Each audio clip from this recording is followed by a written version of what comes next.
Hello, everyone, and welcome to What Else Is On, the show on the Else Nerds Network, where we talk about the past week in TV shows and movies and TV shows that happened 2 years ago. I want to say when the first season of Banshee, but we'll get to that in a second.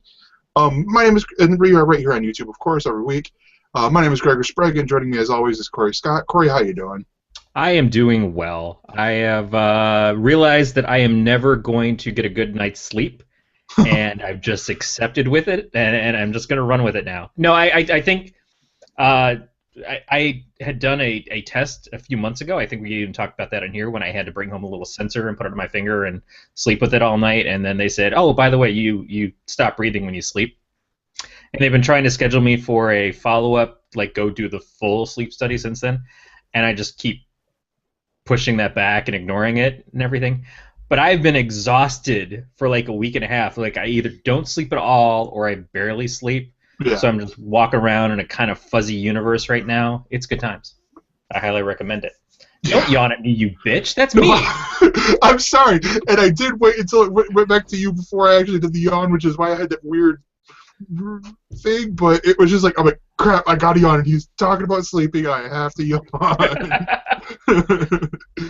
But yeah. I love that every time we open the show and you're like, hey, I'm Gregor Sprague and welcome to Elsters and blah, blah, blah, and hey, Corey, how you doing? And I can't just simply say, oh, I'm good.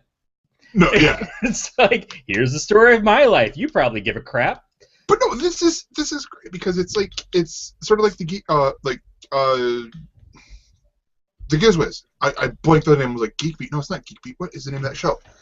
Where they talk a little bit about what's going on in there over their past week, and then they get into the gadgets. That's true. Well, Chad and Dick are two tremendous people that I could always listen to them talk anything and tell stories about their lives or whatever. So, yeah, I don't know that I earned the comparison, but it's good company to be in. Yeah, but.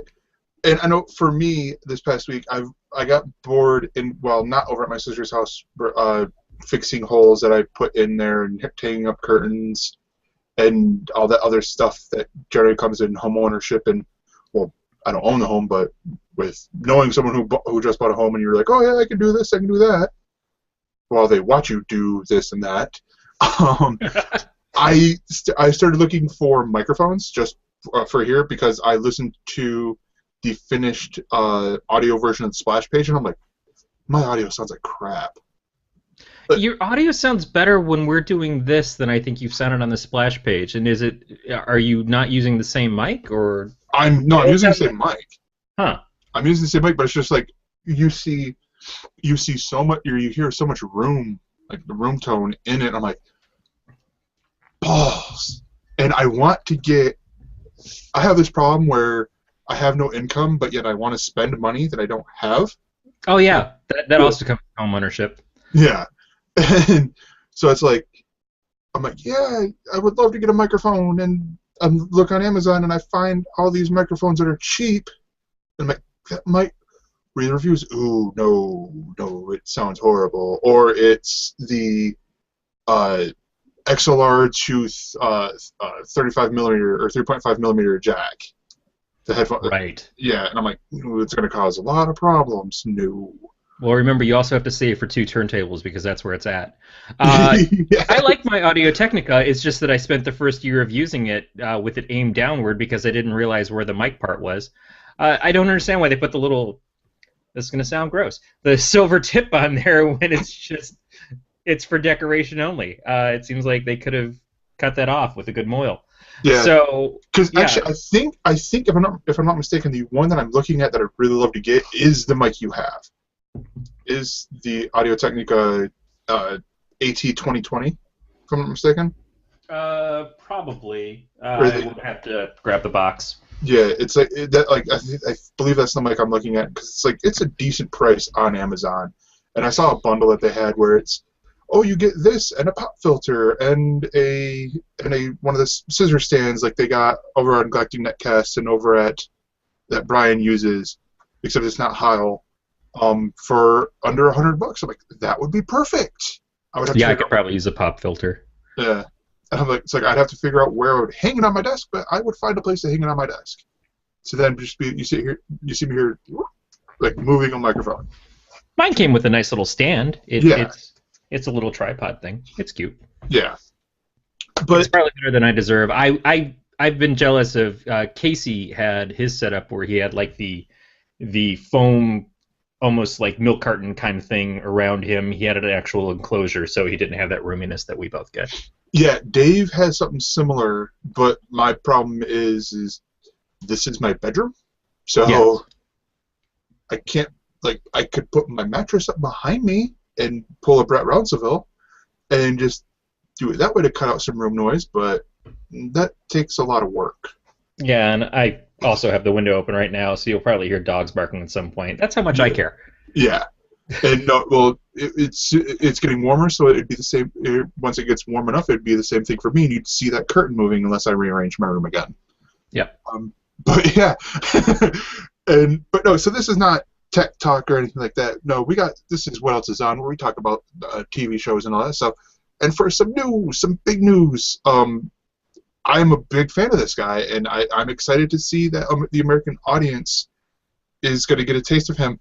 And it's like we get James Corden, and he's one of them that I had heard of and watched beforehand, and now Trevor Noah. It's like they're poaching the British panel show for American late-night talk news satire shows. Well, I did not know Trevor Noah before he started on The Daily Show. So the news is that Trevor Noah, who is a correspondent on The Daily Show and has been since last year, is taking over the spot for Jon Stewart on the program. He's going to be the new lead on the program, which is great. It's Yes. I don't know at this point that anybody really expected them to hire from within with the amount of people that either refused it or were going on to other things. Since it wasn't Samantha Bee and it wasn't Jason, and Jessica Williams was the first one to basically bow out of the rumors about it, we kind of all thought, oh, well, then maybe they're going to get somebody else. And so we started dreaming big, saying things like Tina Fey or Amy Poehler. How great would those be? Or John Hodgman. John Hodgman was as close as we got to somebody who was normally on the show. And I had said Hodgman, but I couldn't necessarily say that he was right for it. Hodgman doing the show is like Colbert doing the Colbert Report, because he was basically a character when he was on the program. Hodgman, as Hodgman, could be very entertaining, but we're used to him being a certain way when he's on there, and does that change when he takes it over? Like Colbert going over to take over Letterman's spot, dropping the Colbert persona to just be Stephen Colbert. So when I heard that Trevor Noah was taking over, I was like, well, that's very interesting, because he's not been on the show very long. He's not had a ton of segments, but he does have a good sort of well-rounded delivery. Yes. He's where did I see his stand-up special? He has a stand-up special. Oh, it was on Netflix.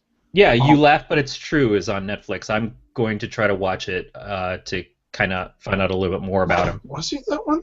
There's one. I think it was that one. If that one's in New York, then that's the one that I saw. But the way he tells his stories, and from seeing him on a lot of the panel shows, like he was on QI. That's actually where I heard about it. Was on QI Reddit, or the QI fan Reddit, essentially. Was that? I'm like, wait, what? Awesome. And it's like, who else are we going to get over here in America to replace people like Larry Wilmore leaves? On down the road, are we going to get Alan Davies over here? Dara O'Brien. Actually, Dara O'Brien would be great. Sorry, fanboy or dreaming here. But no, it's like you hear the stuff he talks about, where he talks about when he was in America for like 6 months, doing work and stuff, and going through the customs line, where if you're foreign, they harass you, like just utterly. It's like 50 questions. What are you doing here? I'm on holiday. What holiday? You know, holiday. You know, like that. Rumspringa, if you're Amish. Yeah. Oh, you mean vacation? Yeah, I'm on vacation. And all while he's doing this, he's like going down addressing a little mic, like it's he's going bidding on something that Price is Right. It's like, here, come on in. If you get the price closest to the dollar without going over, you get to come into America, sort of thing. And then meanwhile, if you're American coming back, you're like, oh, hey, welcome back, oh, high five. Go right through. And all that. And he talks about how with his one of his parents is white, one of his parents is black, grew up during apartheid in like towards the end of apartheid in South Africa, and how they're like, he goes to the bank account or to the bank getting a bank account, and they're like, he's like, well, what's this part here? It's the what race are you? Are you white? Are you Hispanic? Or whatever? And he's like, the lady's like, oh, well, just put anything down there. You can put Hispanic, you could put black, you could put Asian, whatever you want. Just check one down there. He's like, well, could I put white? Their mind just malfunctions. Does not compute, sort of deal. They're like, yeah, sure. And then he later found out that they were charging higher interest rates, or doing unfair things, basically screwing the minorities. This bank. Surprise. Yeah, but no, he's a great comedian. To see, and it's great to see that he will have that a lot of people in America will see his stand-up stuff, because I think right now he's in the middle of a world tour in Dubai, which is great to see. It's interesting because now we've gone from two white guys running that hour block to African American or African guys running that block. And that's the thing, is we've complained, not that we've really complained, but there have been complaints that there's a lack of diversity in the late night market. There's been complaints everywhere. No women running shows, unless you start to go over to things like E! With Chelsea Handler, who's now going over to Netflix, and now Grace Helbig is her show is starting this next week. This week. And so this is now a very different set of hosts. Mm-hmm. I have kind of gotten to the point where and Beatmaster and I have talked about this a little bit in the chat here and after the shows. I don't think Larry Wilmore is funny, but I still enjoy his program. Yeah. I think the show is better when they don't try so hard for the jokes. So it's and I feel that way with what is it? Real Time with Bill Maher.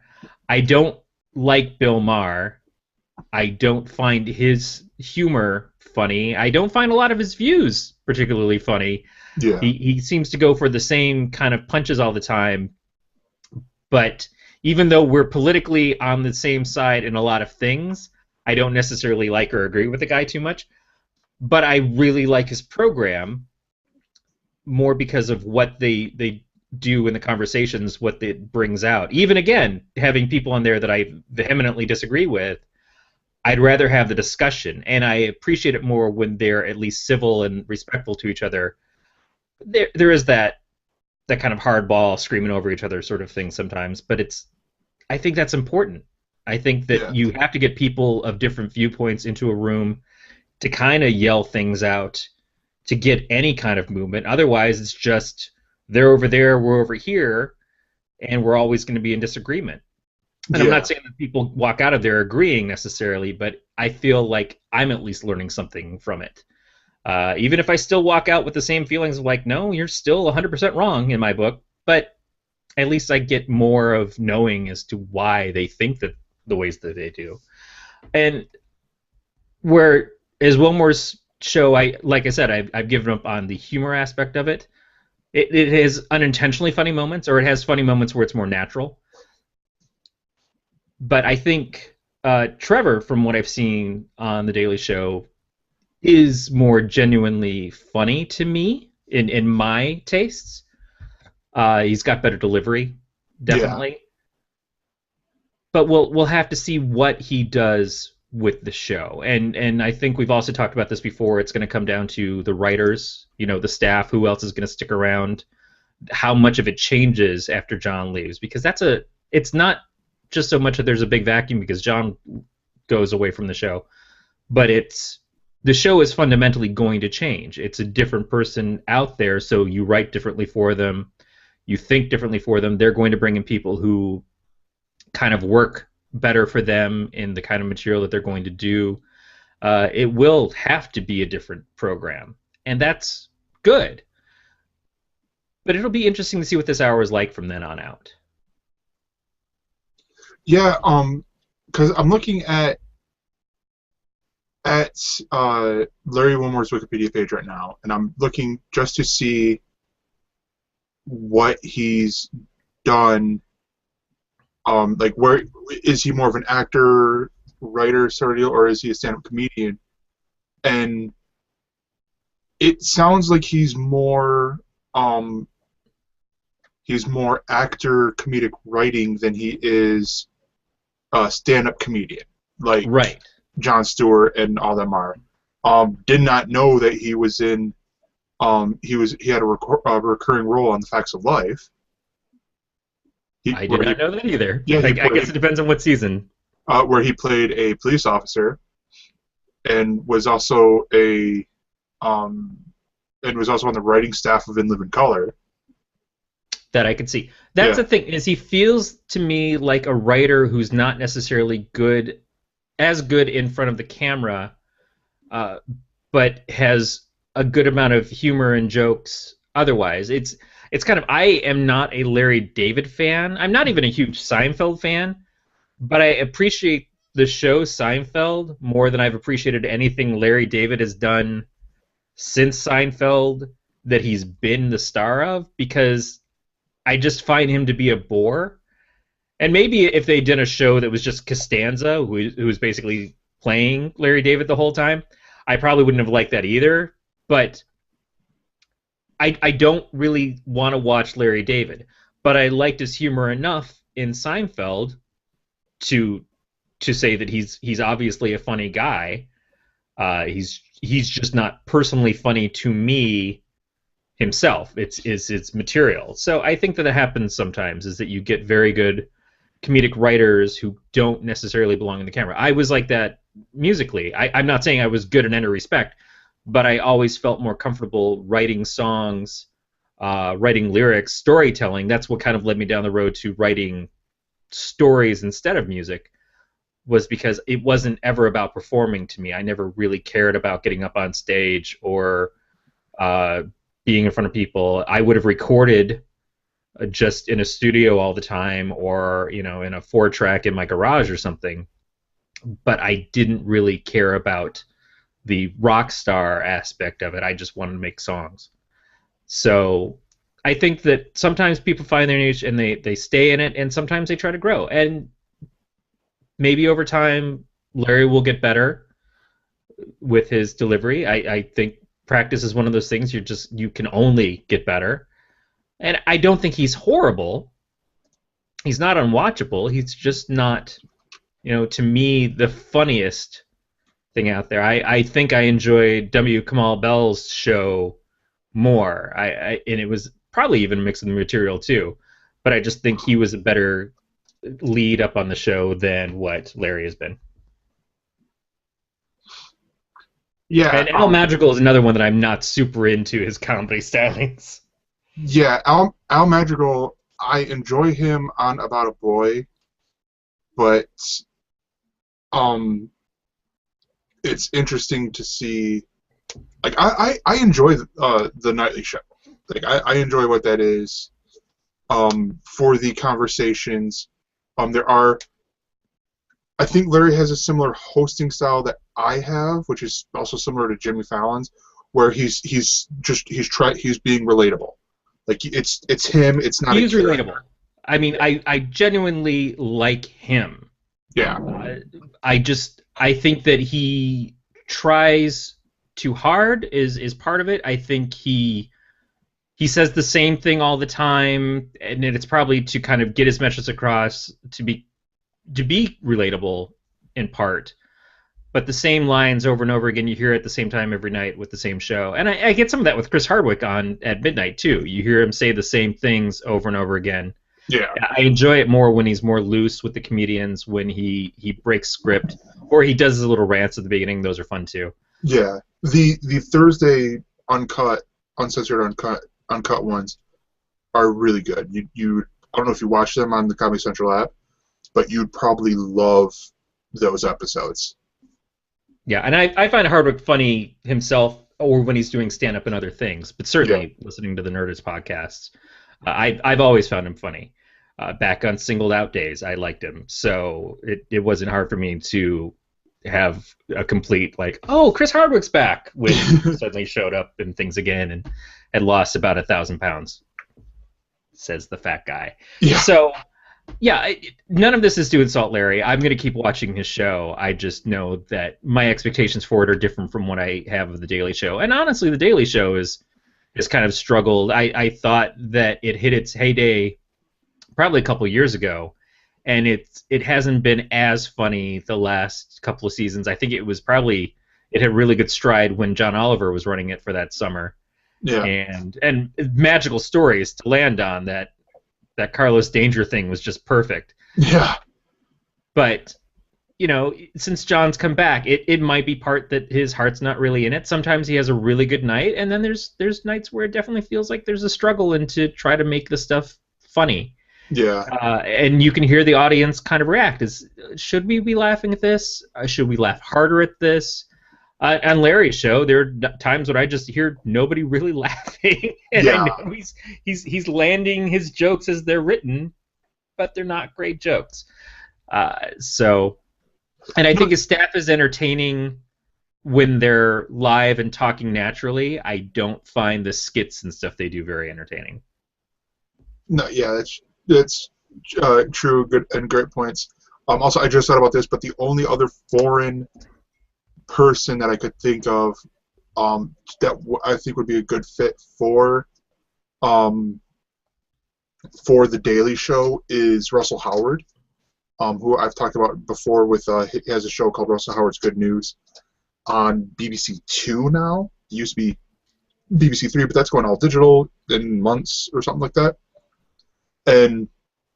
But it would almost be like the Daily Show gets dropped, like sort of like how Colbert Report got dropped, and we're doing his Good News show because it's one that I could see him doing it on Comedy Central, but I couldn't see him doing the exact same thing.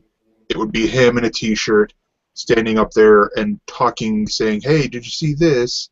Show the clip, and then riff on it.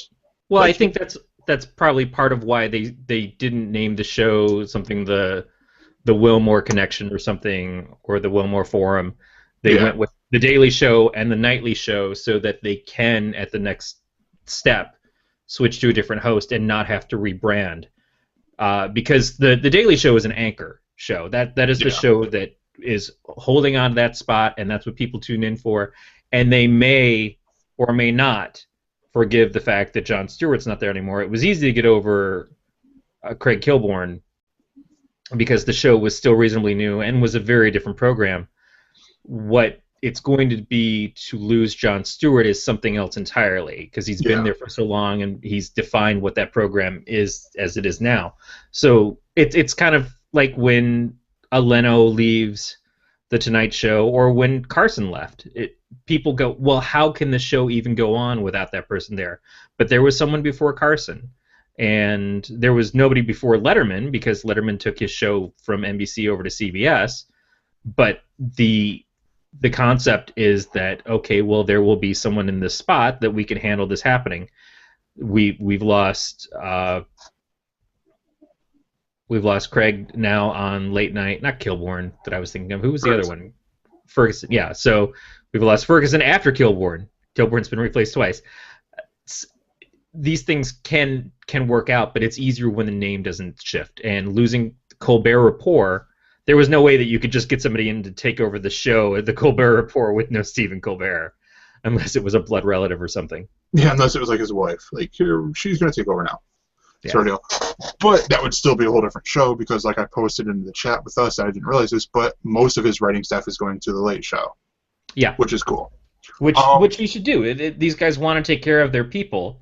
Yeah. And if John had said, "Oh, I'm going to go on to do this new show," then we would have some feeling of his staff is going to disappear with him. Yeah. But since there's been no announcement of that, I don't really know what's going to happen. Yeah. So now we should probably get into our shows. With the natural segue, or I had a segue in here when we talked about Hardwick, but we went past. But I'm still going to go with it. Walking Dead. Y'all caught up? Yes, I made sure Aaron was off yesterday. We'll talk about our day, but I was like, it's the season finale of Walking Dead tonight, so we watched that as it happened live, and that was an hour and a half. Yeah. This episode was great. I really enjoyed this. The thing that I sort of held off on watching was a Nerdist YouTube video called "The Ballad of Porch Deck," which, if you, I don't know if you saw The Talking Deads, but Chris Hardwick got that going on when Pete first made his debut, and he's sitting there on the porch, like drunk and stuff. Like, porch, and now how the actor, all he gets is porch deck. So much so that he has the hashtag in his bio on Twitter, the real porch deck. Porch dick sounds to me like a very poorly cut pork chop, like the cheapest cut of pork chop. Hey, the pork chops are $4.99 a pound. I think I'll go with the $2.99 porch dick. Thank you. Yeah. But no, it's a brilliant video on YouTube. Check it out. It's on the Nerdist YouTube channel. But no, this whole episode, it was brilliant because I literally had no idea. I had ideas on where I thought they were going with this, but I'm like, no clue.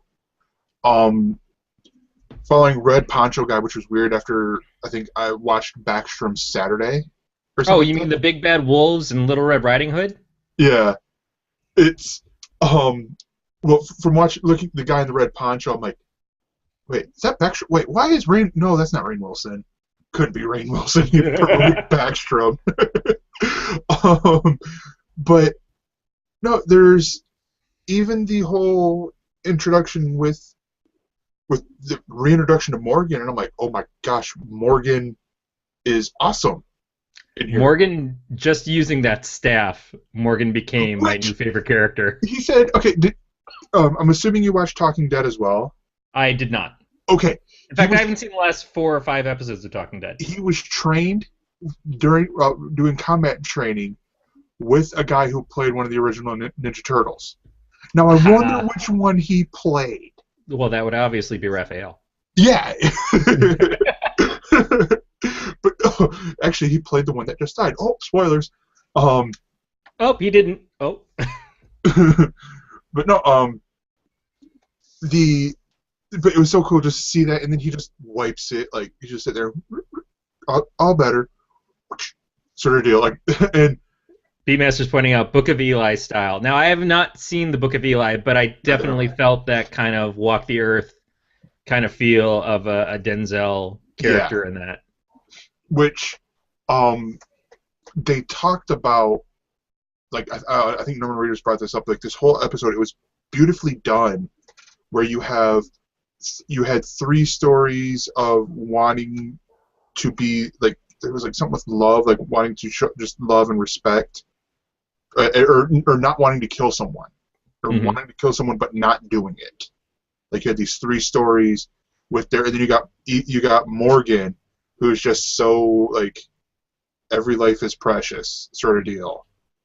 And then we get the big climactic end, which I will get to in a second because I want to talk about stuff in between. I honestly thought we were going to get Negan this episode. I thought, okay, we're going to get, boom, this is how it's done. I'm happy to be wrong. I'm honestly happy to be wrong with that, but we're getting right up there close. I think that I had a couple of issues with this episode. One is the amount of times that Glenn almost died. Yeah. Where it's like, did they just kill Glenn? Oh, wait, no, he's okay. Oh, wait, did they just kill Glenn? Oh, no, he's okay. And then it's just the big aftermath of it, and it's like, they're about to kill Glenn, though, right? It's kind of at that point you're almost rooting for it. Just do it already. Just, come on, man. Quit just bring in Lucille, baseball bat. just do it if you're gonna do it. And then they didn't do it. And then I was also worried at one point when I knew that the guy was coming up to Glenn with the gun, and then Maggie was out there. I was like, oh crap, they're gonna pull a fast one on us and kill Maggie instead of Glenn. Oh, She's gonna get caught in the crossfire or something. No, they did something very similar at the end, but with different characters. yeah. And that's the other part I had a problem with, but we'll get to that.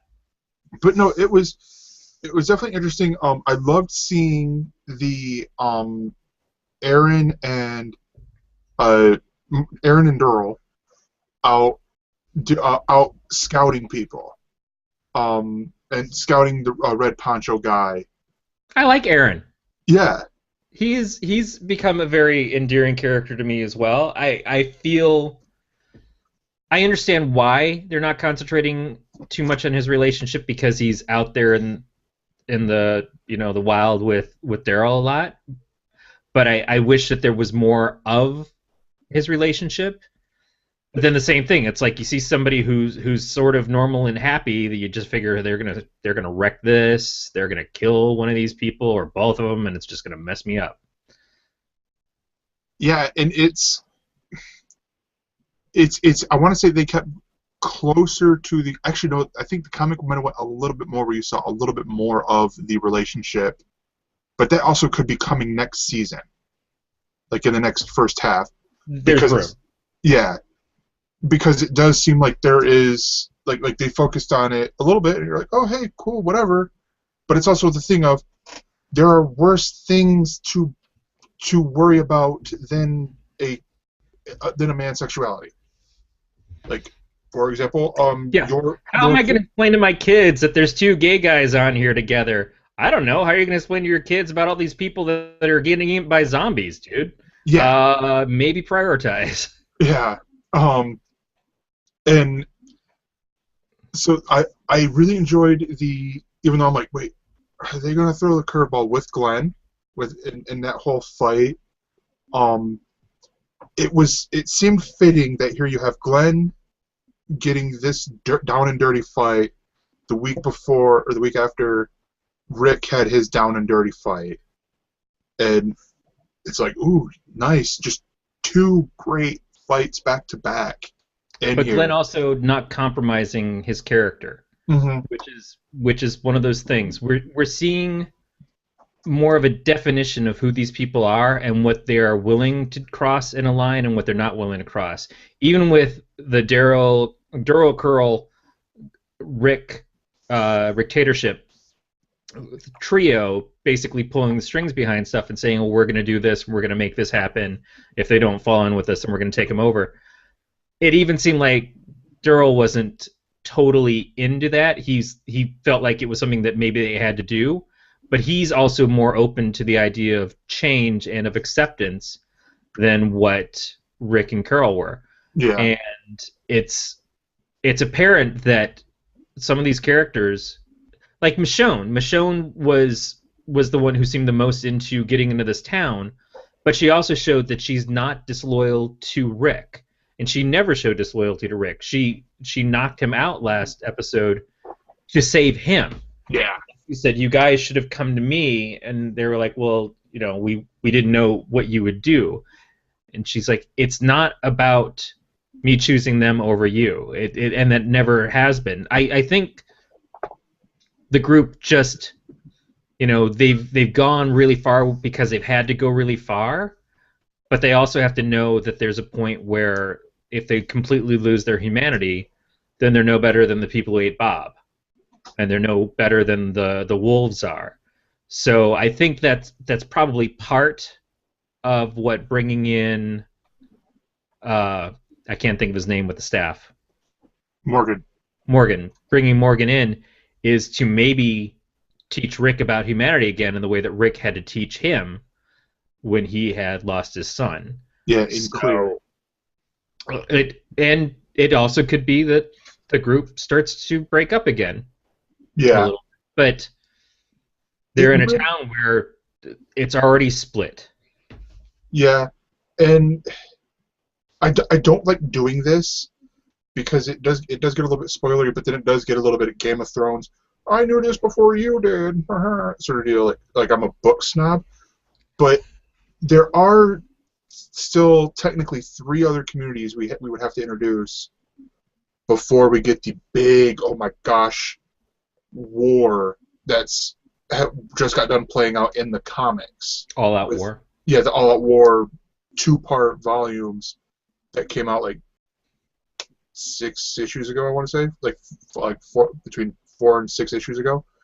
Like we still have to do the Hilltop, which I would love to see them do because they're in Georgia. Just go up to the Appalachian Mountains and there's your Hilltop. And then there's one where it's is it Ezekiel? I want to say with the dude with the tiger. And it's like I want to see a tiger on Walking Dead. Like who doesn't? On the TV. Yeah. I become more and more grateful all the time that I have not read the comics. Yeah. Because I already look at the show with some semblance of kind of knowing what to expect, even though the show is different from the comics in a lot of ways, in very key ways sometimes. Yeah. I already look at the show with sort of a background knowledge on certain things, and I also look at the show just as a fan, as someone who like, well, I really like this character, so I probably expect that they're going to die very soon in a horrible, horrible way. So if I read the comics and I kept sitting there second guessing, oh, is this when this is going to happen? Oh, is this when this is going to happen?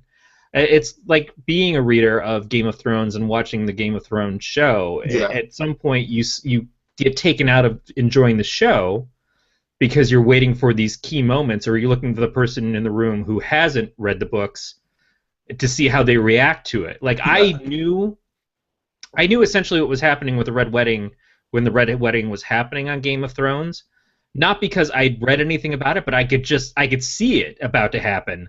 And then how visceral it was and how much it tore me up. And I had nightmares for months about that scene. Yeah. And sometimes I'll think about it and then I'll have nightmares for the next week afterwards. That's the feeling I have when I watch The Walking Dead too. So if I had these, not even spoilers, but just these little things that were inserting into my head, oh, well, this is what's going to happen with Glenn at some point, or this is what's going to happen with Carl at some point, I think that it would make it harder for me to just enjoy the program than it already is. I mean, I can pretty much say if Aaron was not such a huge fan of the show, if this was not something that we watched together, I would probably stop watching the show at this point. Not because it's not a good show, because it's a really hard show to watch. And I just, every week, I'm just more of that mind of like, who's the next favorite of mine that they kill off that I've just done, and do I want to even see that scene happen? And I know it's fiction, but when you get really attached to something and you're really into it, you don't kind of want to see that line crossed. But that is the beauty of the show. So I get why it's a great program to so many people, but it's like there's all the memes. If you kill Daryl, we riot. And I feel like that there are people who would say that about Glenn. I feel that there are people who would say that about most of them. At this point, Carol is, I think, a huge fan favorite. Mm-hmm. Not because she's a good character, but because she's an amazing character. I feel that way about Maggie. I feel that way about the other three. Rita and Rosita, Eugene. Rosita, yeah. I like them. Yeah. I want to see just them kind of go off with everybody. I want to see more of Michonne. So when they took away Tyrese, I was just, damn it, I really like Tyrese. Yeah. And I was growing to like Noah, but I already kind of knew what was happening because I knew that he had a new show coming out. So it wasn't surprising to me, but it hurts. It kind of hurts my soul a little bit. Yeah. And I don't want to, if I'm gonna give myself over to it, I already question everything, but I don't want to have to question specific things. Yeah. No, and this season, especially since they showed Glenn holding the bat, since Kirkman made his little joke on At Midnight, it's just waiting for okay, when does this happen, or when is the thing that kind of shoves in her face of, oh, we're not really doing that, but we're doing something else that's going to make it just as bad to you. Because that's a huge moment. That's a key game-changing moment in the comics, and they're going to want to deliver a very similar moment, if not the same one, something equally horrendous to you in the show. Because why wouldn't they? No, yeah. That's what gets people talking about it all week, waiting for the next episode. This is one of the things I love about the show, from being a comic book reader, from being reading the comic book, is where you get the moments like the introduction of Rosita, Abraham, and Eugene, and they pose them to look as close to the cover as they possibly can that they debuted in. Is awesome. It's amazing to see them do segments in the show where you could pinpoint exact issues that they're going with basically an episode following Carl, which was issues 70 and 71, I want to say, of the Walking Dead. It's great to see that, because it helps me imagine, or even the Terminus crew, that fills in a lot of backstory on these hunters from the volume We Are the Hunted, or Fear the Hunters, or whatever it was. And even with Abraham, showing some of his backstory, it literally shows us his backstory where it was a speech bubble on a panel. So that's where I love reading and watching. And yeah, I do get the moments where I'm like, oh crap, this is where it's happening. Like, I know who the next baddie is. We all know who the next baddie is with Negan, because he's the only baddie who is out there. But you've said before, you don't see how the show could do Negan in a way that does justice to what Negan is. Yeah, because it would be a tamed down version of Negan, unless you start saying porch dick or something like that, because mother father is his favorite word. Well, I mean, look at Abraham and the way that he talked. He did his speech at the thing last night. That was so much fun. That's Abraham and Eugene are the characters that I can't imagine there's anybody more fun to write their dialogue. They're just such a blast to hear them talk, and Eugene with his sort of philosophies and his overanalyzing and trying to give you an intelligent reason why bullshit matters. And Abraham just so succinct. Just everything about it is so much fun. Beatmaster saying, what about AMC not doing the Negan storyline at all? That, to me, seems like something that they could skip because of all the expectations of what Negan is. How better to throw everybody off than to just not do it? Or not to bring in the character Negan, but again, have those very similar scenes or themes used somewhere else. It's like in the book, Andrea's still there, and acts as a different character in relation to the show. And who knows, maybe the character that Rick just sort of saved from her horrific relationship becomes the new Andrea of the comic. I could see that. I sort of see the character that they have for Andrea in the comic split up into two. One is I think it happened to her on the show.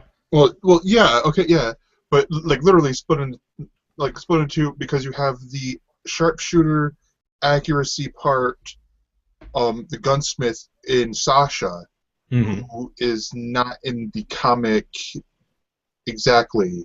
Sasha, who is going crazy, but hasn't shot Daryl just because, there's someone in the field, I'm going to shoot them. Yeah, and then the love interest with Jesse, that's where I see that one going, with that, which it's understandable, because there are these what I would call more minor changes to it, like Carol being here. Yeah. If it was to stay true to the comics, which I don't want. I never, if I ever say that, then I've gone insane. I never want an exact, okay, give me issue number 99, panel for panel. There's your storyboard, go do it. The show would not be any fun. I think there's something to be said for, there's arguments online about the fact that the person that they've cast as Tulip in the Preacher TV series who played Reyna on Agents of Shield. Hmm. The fact that she's African American, or she's at the very least not white, and Tulip was a white character, and her background, while nothing distinctly about the character's personality or things says that she should be Caucasian, there were things in her background that maybe based off of her interactions with her father and stuff kind of lent to a certain way of seeing. People just kind of presume that she's going to be this way. And so people are upset saying, well, it's not Tulip then. But yes, if they were doing an exact copy of the book, of the comics, 2 episodes of TV or 2 films or whatever, then that would matter. Now, them changing it doesn't necessarily mean that it's not a good Preacher story. It's just not the same Preacher story. There are going to be things like, I could never say that whoever they cast in the role of Jesse is going to be who I thought should be that character. Same with Cassidy. Whoever they cast as Cassidy, which I think they have cast the person, isn't necessarily. It's Joseph Gilligan from who was in the last 2-3 seasons of Misfits, and was in This Is England, and there's another TV show that a really well-known British actor coming in here, because that one I got really excited for. I'm like, oh yes, watching Preacher now. Yeah, but he's not a human Steve Dillon drawing. And so not being a Steve Dillon drawing up on the screen, it's not going to be Cassidy as I see Cassidy. Which, again, does not mean that he's bad. It doesn't mean that he's not going to be terrific in the part. I just have to accept that there are changes. But I can see having a story that you love so much and hold dearly, you wanting it to be exactly represented as you see it up on the screen. Why this book was perfect. This book is my favorite comic of all time. This book is my favorite novel of all time. Why would you change things? Because it's perfect the way that it is. When you love something and hold it so dear, you get protective of it. You get protective of the integrity of it. And so I can see someone saying, oh, well, they changed this about The Walking Dead, so I'm not into it anymore. You know, it doesn't follow the comic, and I read the comic, and the comic's the best, and so that's just how it is. They changed this thing in Chew as an animated film, or this character's not in there now, and so I don't really want to see that because I like that character in Chew, and I think Chew was exactly the way it should be. Why would they break it? The people who made it told the right story, so they should just follow that as the template. What happened to the animated movie? I think it's still coming. It's an animated movie, so it's going to take time. Yeah, because it seems like I heard about it, and I'm like, oh gosh. And like as I was reading this week's issue of Chew, I'm like, there's a movie coming out, because I started hearing the voice of Stephen Yeun and Felicia Day for the 2 leads. I'm like, wait, what happened to that? Yeah. But it's an animated film. It's not like we go film this at Joss Whedon's house on the weekend like Shakespeare. No, it's someone has to draw this stuff. No, yeah. Or depending on how it's animated, but yeah. But no, and so getting back to the episode of The Walking Dead, because we sort of got sidetracked here. I did have the visible moment of no when Daryl was. It looked like he was going to sacrifice himself. Yeah. In there. I didn't want either of those guys to go. I was like, no! Oh, no, yeah. They're so great together. The only guy that I was sitting there going, you need to go, is the dude that got Noah killed. Yes. Which I'm only knowing the actor's name, the character played by Michael Trainer. Yeah. He's the guy that then went after Glenn the whole episode, and yeah. Glenn, you know, I compliment the fact that he stuck to his integrity, but I would have been okay with him putting a bullet in that dude's head. Oh yeah, it's just so it's really good, like storytelling, and I love the storytelling. But I'm sitting there going, you need to die. You are a selfish little prick. Just go crawl in a hole. And he crossed the line of not only, you know, he and his friend gave up on the other people. He already knew that he had let people die, and then he let his friend die, and then he essentially caused Noah's death. but now he's actively going to kill Glenn to hide a secret. So he's gone down this path where what is redeemable at that point? But Glenn didn't save him for him. He saved him for the town. He saved him for the town to be able to pass the judgment that it needs to pass. This is what I think. For the town to decide what needs to be done, as opposed to him taking justice into his own hands. And that's the integrity that he has, because he's trying to make this town thing work. He has to believe in the group, in the society, in them doing what's best together, as opposed to that frontier justice that Rick's been doing. Yeah. Yeah, Glenn has been trying to rebuild society. Rick has been... what a lot of people have been comparing to On Talking Dead, Rick has gone to the Shane side of things from season 2. A lot. And then the character that's been antagonizing Glenn, he's gone way past that because he's just the full selfish side. Like, I wouldn't be surprised if we see him sneaking into the storeroom and taking all the chocolate and all the he's food. Just, that's all it is he is doing everything he can to keep himself alive, to keep himself empowered, and that moment of, like, you're not going out there anymore, well, then who am I? You're taking something away from me, and I have to hold on to that, even though he doesn't really want to be out there. No, yeah. He's terrified out there. He's bad at it. He knows that he doesn't want to be out there. But the fact that Glenn is telling him, no, you can't do that anymore, that breaks his belief in himself of, like, well, I have to have control over this. You don't get to control me, because what else are you going to take from me? And it's all the fear. It's all the fear welling up, and that's why he went to get the gun, and that's why he went after him. I think it's a very well-written character in what he was. I don't like the guy, and I'd be happy to see him, croak, but I get what that character represents. Yeah. And I get what the storyline meant for Glenn. I feel like like I said, they kept pushing, oh, is Glenn dead yet? Oh, is Glenn dead yet? Is Glenn dead yet? But I think that the arc of what happened with Glenn and this guy, including the killing of Noah and the other characters and all the stuff out in the field, it was a compelling arc. Yeah. It was part of a story that made good sense to tell. I was overall pretty impressed with this half season, with the things they did. Even with the characters that I didn't feel like they needed to kill, the Tyrese thing was just kind of very sudden, especially after the Beth thing the episode before, even though with the separation of time. It was just sudden, and it didn't seem to really make sense. But that's sort of the thing of the show, is that death in this world is sudden and doesn't have to make sense. That's just how it is. I see the point. I see the reasoning behind doing that, because of the fact that they're like, oh, well, you just cut off where the infection's at, and he'll survive. Look at Herschel, which, happy birthday to Scott Wilson, the actor, who had his birthday yesterday.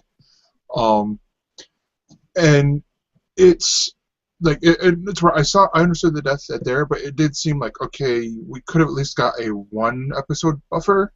Let's let some people. Well, that, and I mean, it was Tyrese who was a big character, and we've seen so many scenes of these guys are kicking off zombies when they've got 2 or 3 of them piling on, and he got taken down by a couple of kid-sized zombies essentially. Yeah. And it's those things, like, stuff sneaks up on you, stuff happens. It's not fair or right. Yeah. But it did feel like it was just, okay, this is Tyrese leaving. And that may have been the actor's choice. I don't really know the story behind him leaving, if it was something that he wanted to do or if it's something that the show just decided to do. That's always the question. I think it's the show. I think it's typically for all the deaths, has been the show. Like, the writers going, give him the call, hey, oh, crap, I'm dying, aren't I? Yeah. Yeah, but what a dick move to, like, okay, after the season break, the first episode. Yeah. But maybe he gets paid for the whole season. I don't know. Yeah. He gets credit the whole season. Well, that's good. See, that's something.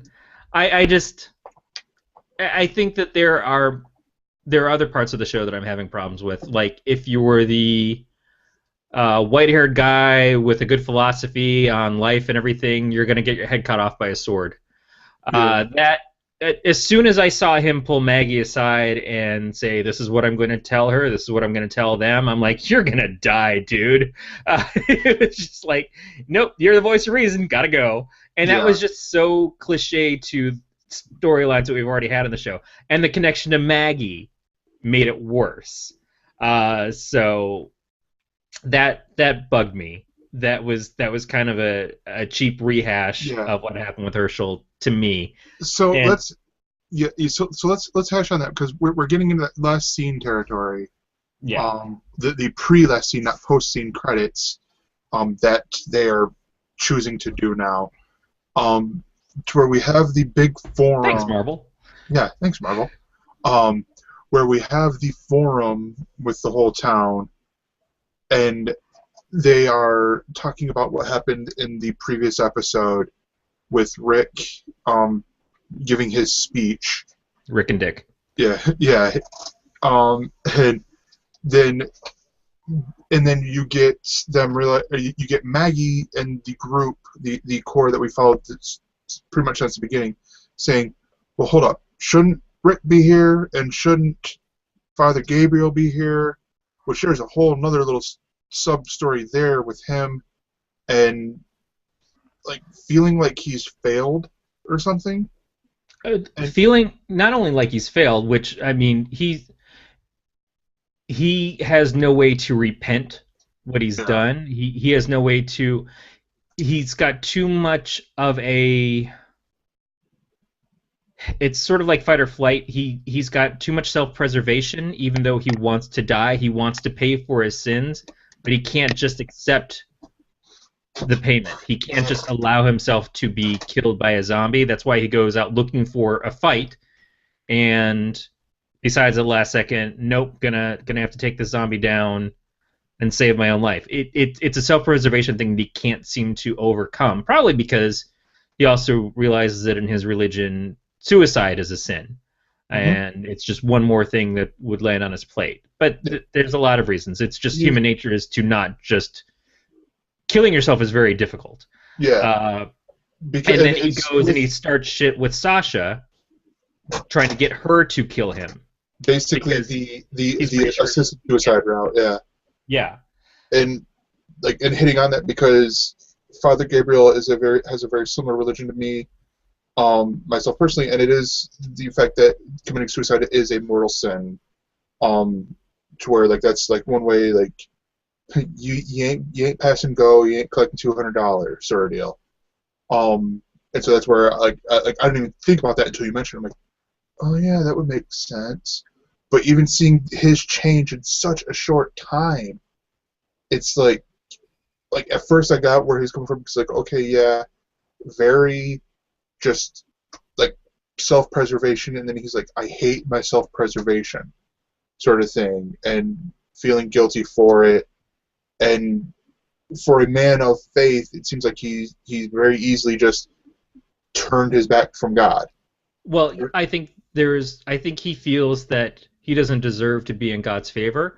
And it was easier when he was locked up by himself in the church, but as soon as he was around other people, and especially when they discovered what he had done, Mm-hmm. like the group knew what he had done and not had given him forgiveness or anything, but they just sort of accepted, you're here now. You're one of us, whether you like it or not, and whether we like it or not.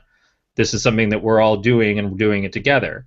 And And the group it's probably, if he had continued down this road and it was just them with him, they probably would have taken him out yeah.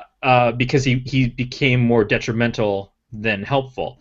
Now the new town was looking at him like, oh great, we've got a priest here. This is fantastic, and he had people asking him for help as a priest, and that was making it even worse for him because his last congregation he let perish. He Mm-hmm. was it was showing him, you are this person who has this calling essentially, and you destroyed everything that was good about yourself by letting these people die. and now these other people are looking at you like you're still that person. How horrible are you? You're like a false angel. Hmm. So He forgot to look after his flock. right, and Um, he left the gate open to essentially, not just get himself killed, but have it be overwhelming to the whole place. So again, he's exposing them to danger. He's exposing them to potentially death. Uh, in the same way that he had his former flock, but it's more to get him. He doesn't care enough about other people. He just wanted to die, and he figures the more overwhelming the odds that I'm going to die, the less chance I have of accidentally saving myself. all right, Corey, you want to do starts and stops? I'll be right back. Yeah. All right. Yeah, we kind of talked Walking Dead to the death. So let's look at starts and stops. Starts and stops is where we talk about the shows that are beginning and ending, and maybe some special stuff in between in the week. So starting today, really, we're starting on Mondays. Oh no, I'm on the final day. Never mind. Starting Tuesday, tomorrow night, we are going to look at CBS is doing the first episode of the original miniseries, The Dove Keepers, at 9 o'clock. Over on HGTV, they have the second season finale of Fixer Upper, with the episode Family Favors, French Quarterly Country Fixer. That's a fun title. Fox at 9:30 has the premiere of Weird Loners. At 10 o'clock on... I have no idea what ID is. I always forget the name of that channel. House of Horrors, Kidnapped Prisoners of Obsession, the second season premiere. And TV Land has the pilot for Younger. And at 10:30 on TBS, we have the very last episode of Cougar Town, a show that had switched over from ABC to TBS at some point, and it's kind of amazing that it's lasted this long. It was a good show. It's just I can see where it's run its course. Moving on to Wednesday. Wednesday at 8 o'clock on the Cooking Network, we have the second season premiere of Rev Run's Sunday Suppers. Over on CBS at 9 o'clock, we have the second episode on the finale of The Dove Keepers. On Esquire at 9 o'clock, we have Best Bars in America, the second season premiere. And then at 10 o'clock in Esquire, we have the third season premiere of Brewdogs. We also have on A&E the seventh season spring premiere of Shipping Wars. And at 10:30 on FYI, we have My City's Just Not That Into Me, the first season finale. On to Thursday. Not a lot on Thursday. On FX, we have the sixth season finale of Archer at 10 o'clock. On Spike, we have the series premiere of Lip Sync Battles. On Sci-Fi, we have the series premiere of Olympus. And on NBC, we have the first season finale of The Slap. Beatmaster is giving his vote for Olympus, apparently. Moving on to Friday. Friday at 3:01 a.m., I assume it might depend on your time zone, we have the premiere of Derek on Netflix. It's a special.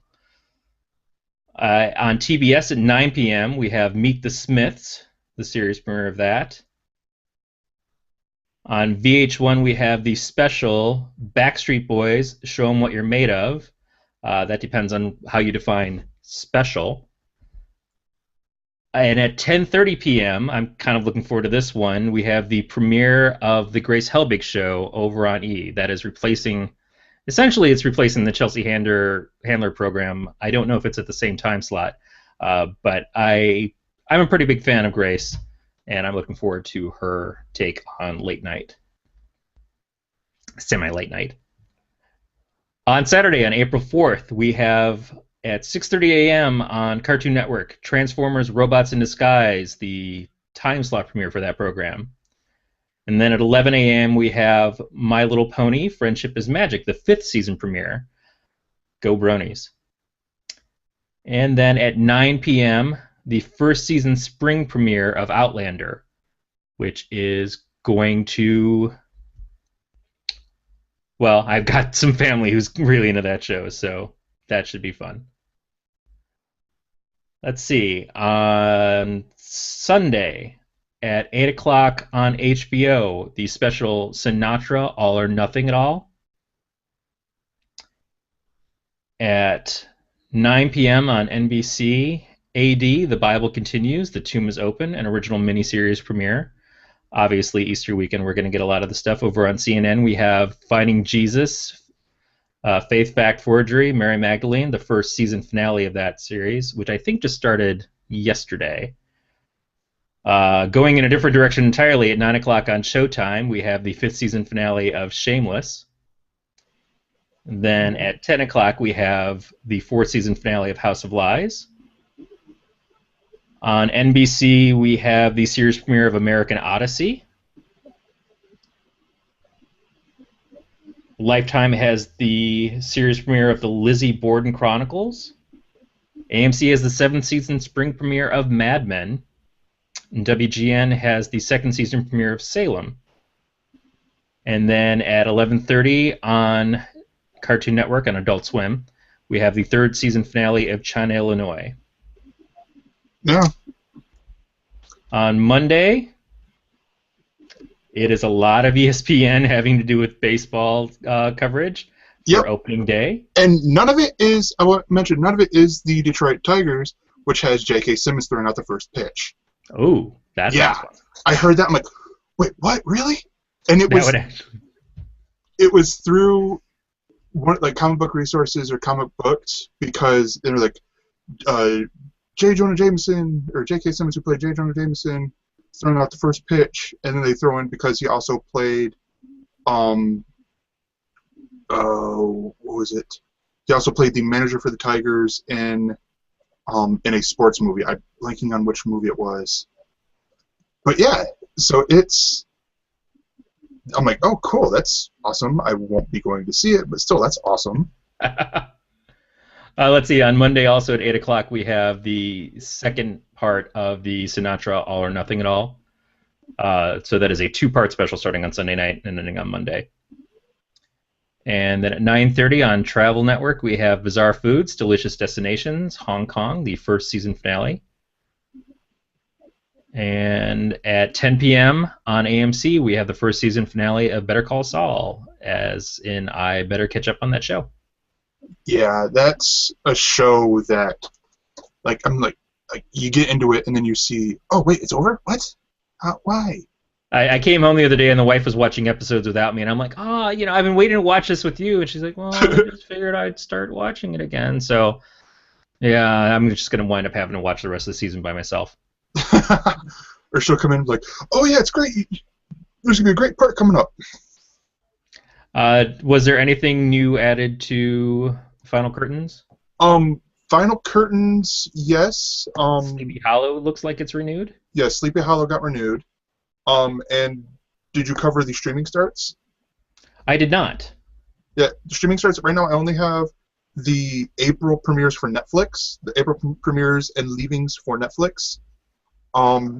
So starting on Wednesday, Bob's Burgers Season 4 will be coming in the TV section. MASH Seasons 6 through 11. Like you had mentioned there, the Derek special will be coming back, which is a great special to have in the show, sort of thing. And then let's see what else in the movies: Leprechaun 3, Leprechaun 4, Leprechaun 6, because Leprechaun 5 is not that good or something. I don't know. All the leprechauns except for 5. Yeah, it's all coming on Wednesday. On April 10th, you have the first season of Daredevil. What other movies? They always do this. Does really anything else need to be said? I mean, all we're going to be talking about is Daredevil. Yeah. Oh no. Yeah, definitely. On the 17th, Chris D'Elia, the dude from Undateable. He has a comedy special called Incorrigible, which comes out. Hot Fuzz comes out on the 16th, the day before. And Sons then of Anarchy season 7. If that's the final season of the series, I may finally be able to do it as a I Ain't Got Time to TV. I think it might be. And then leaving the stuff that's leaving Netflix, you have Clue, which is leaving. Pretty Friday sure it's the- on my DVR. Yeah, Friday the 13th, Part 2, 3, 4, 6, 8 are all leaving. Oh, the Jeepers Creepers movies are leaving though, and I love those. And Good Morning Vietnam is leaving. Just saw that. All the Karate Kids. Yep. Let's see. Pee-wee's Big Adventure, which is interesting that one's leaving as the new movie is going to be coming out. Someone made a deal. Yeah. And then the Paranormal Activity for the unrated version is coming out on the 12th. Or is no, leaving leaving on the 12th. Yeah. That's okay. We own the Blu-ray. Yeah. Aaron really likes the paranormal. Wait, was it 4? I don't know which one it was. I don't know. But yeah, so I believe that our episode starts and stops. Thank you, Corey, for handling that while I had to deal with a douchebag. Yep. Because, yeah, and he's probably the viewer right now, and hey, you can go screw yourself. So let's talk Spider-Man Web Warriors, shall we? Sure. This was very much like a comic book. I'm not gonna lie, because we had the whole everything. Did you just stub your toe? No, I crushed my finger between the chair and the desk. It hurt. Yeah. But yeah, so we had the first 3 episodes broken up into 2 segments, and then they and then we get to episode 4. I'm like, there's gonna be some big shift in here. Like, we already knew, okay, he's gonna get all the other all the other Spider-Men to come in, and women. But there's gonna be something else. I had that feeling. And then Electro does this, like, I've been this puppet the whole time, and I'm gonna take it back, and all that stuff. It did feel like it stole the thunder from Goblin, but since we've had Goblin pretty much nonstop for the last 3 episodes, Yeah. I guess it was okay but it really made the whole Spider-Goblin thing anticlimactic to me. Yeah. I could see that, especially because it's a little bit like The Hobbit: The Battle of the 5 Armies, where the first 10, 15 minutes goes to finishing the second Hobbit movie. Yeah, it's like, hey, it's Smaug! Finally, we get the big. Oh, that's it. Yeah, sort of deal. It sort of had that feeling a little bit, but I really enjoyed this. I want to see them do more stuff like this. I liked having all the other characters there. I felt like some of them kind of got shuffled away. It was easy to let Spider-Ham get all the good lines. Yeah. But I very much enjoyed the Miles Morales episode, for instance. So it's not like I can complain too much that there wasn't enough Miles in this. He was one of the ones who got at least a little bit more screen time. It seemed like Spider-Knight and Spider-Man Noir got the shaft, and even 2099 really got the least amount of attention in this last episode. Yeah, I mean, that is true, because I'm noticing, and I'm like, did they recast the dude who plays Spider-Knight? But I'm like, oh no, that's him. All right, cool, don't panic. But I mean, overall, this is one of the reasons why, like, I would like to see this continue on, and even do parts of a season where we go into the other and do like some stories with them. I did read a story that some of the characters may be coming back later in the season for different episodes. Miles Morales. Miles Morales, I believe, is one of them who will probably be coming back at another point. And probably, as I understand it, the next storyline is supposed to be something about Shield Academy Okay. because of the amount of heroes that have been gathered with the new Warriors team. It's probably going to be now training new heroes more. Yeah. I'm sorry. I'm sorry. You just said that, and I immediately went to Avengers Academy, I'm sure it's a and very similar and, feel. and then went to Avengers. What is it? Avengers World, or no, Avengers Arena. And I'm like, oh Oh, god. hopefully not that. Yeah. Also, as I understand it, Spider-Man is supposed to be joining over on the Avengers Assemble cartoon series when that returns. It makes sense because they have the shared universe, which is interesting in the fact that it seems like Hulk and the Agents of Smash is the one that's sort of separated. Like it's a little bit more distant from the others. Probably because they don't want A-Bomb anywhere near the other two shows. Well, that might be it. But the only one that's the actual carryover is the voice actor who does Hulk. Right. I like that they got the shared voices that they play consistently. So these are, But yeah, but the problem I have with that though is you have closer to Dot Green in Hulk and the Agents of Smash, and basically someone who doesn't go all the time Hulk smash, Hulk not know what preposition is. Yeah. Sort of deal. He has a brain. You can tell he's using it. Where on Avengers Assemble, it's more of the stereotypical Hulk. I'll put it to you that way. The movie Hulk. Yeah. And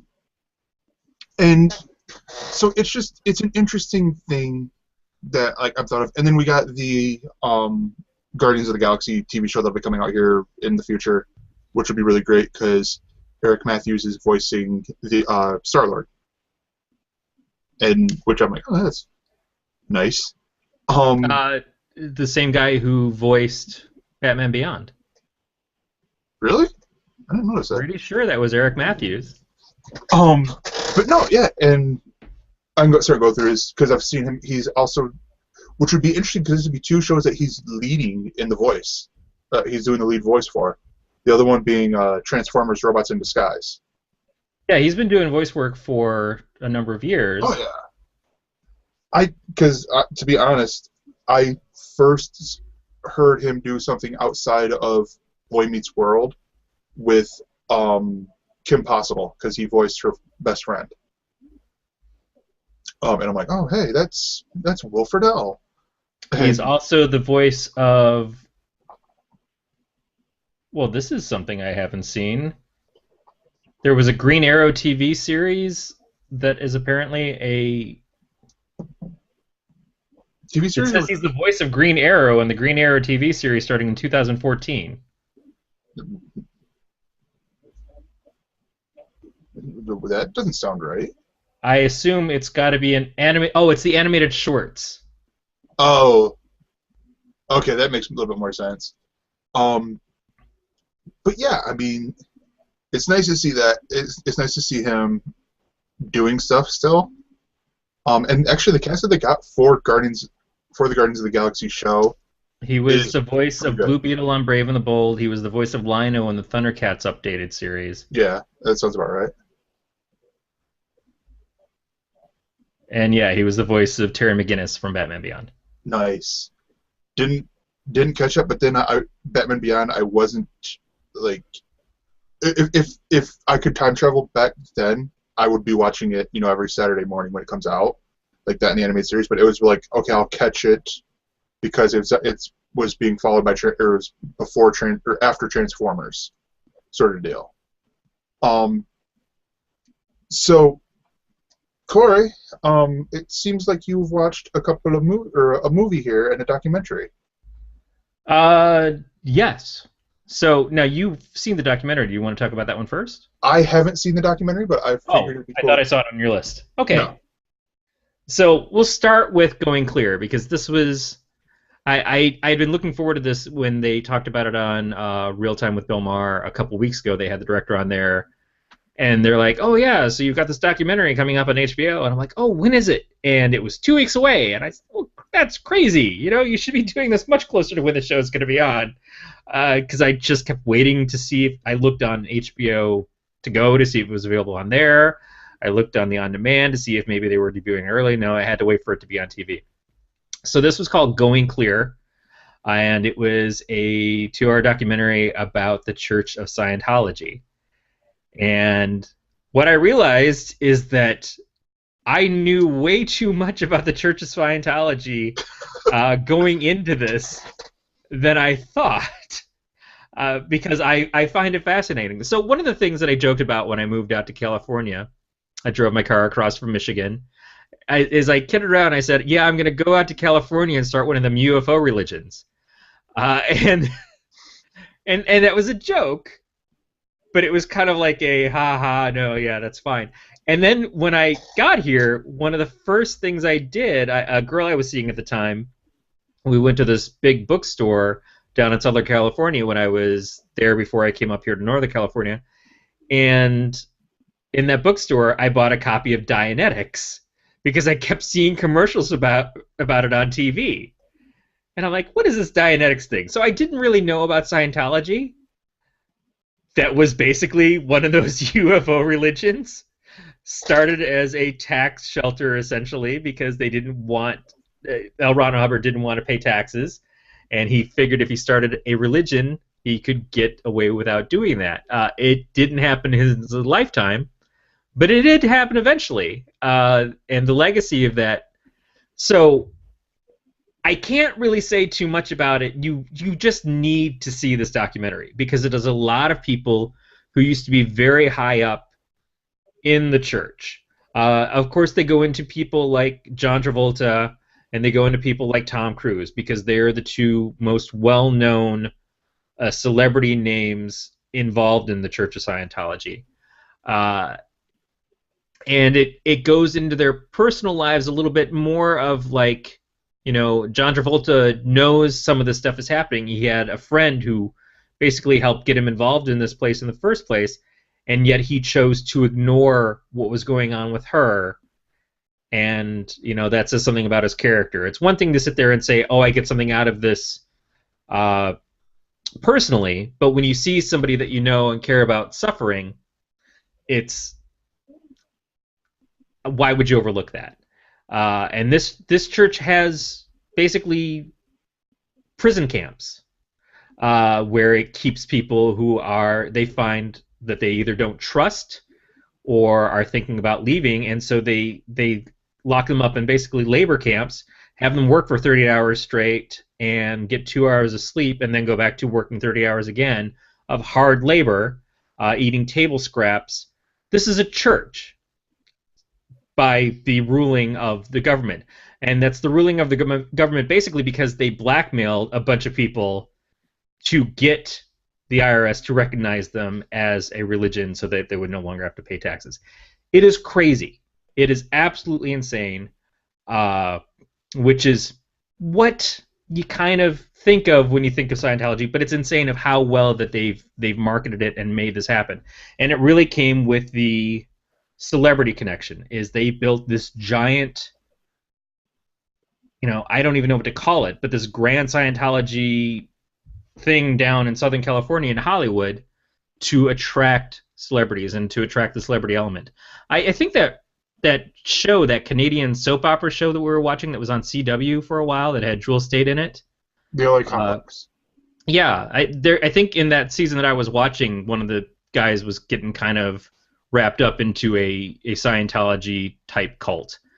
And this is pure cult. I mean, in the way that it's displayed in the documentary, I haven't done no real research myself, so I'm going off of what I've read, heard, and now seen in this. It's extremely cult-like. I found it fascinating. I felt like maybe a lot of it was stuff that I already knew about, and some of that was probably from the Bill Maher interview, but also just in general, I've heard so many weird, wacky stories about this over time. But Aaron was just like, what? How do they do that? How do they get away with that? This doesn't seem possible. And that's exactly it. It doesn't seem possible.